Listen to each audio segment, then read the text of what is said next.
Gedung sate dimaksudkan adalah dari sejarah membuktikan bahwa sate adalah sentral satelit.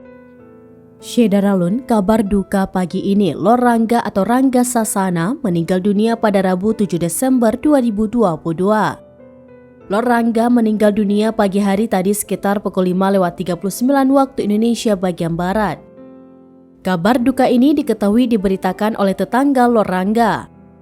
Lor Rangga yang merupakan warga Desa Gerinting, Kecamatan Bulakamba, Brebes, Jawa Tengah.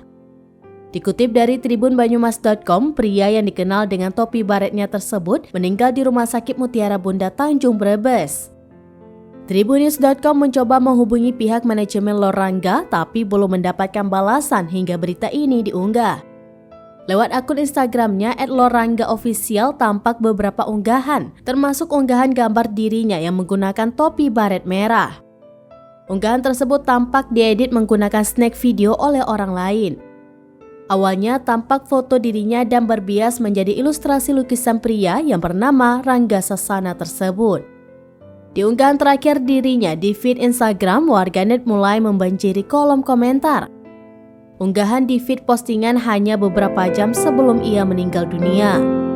Dalam unggahan tersebut, Lor Rangga membahas terkait gedung sate yang ada di Bandung.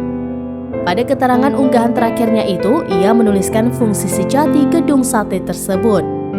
Perihal unggahan Instagram terakhirnya yang hanya berselang beberapa jam dari berita wafatnya Lor Rangga, netizen mulai bertanya-tanya tentang kebenaran kabar duka tersebut. Gedung sate dimaksudkan adalah dari sejarah membuktikan bahwa sate adalah sentral satelit. Jadi bukan ditunjukkan bahwa sate adalah susunan makanan dari daging kambing apakah daging sapi. Gedung sate adalah gedung sentral satelit yang pertama kali di dunia dibuatkan menjadi pos pertama kali di dunia, yaitu kantor pos dan telekomunikasi.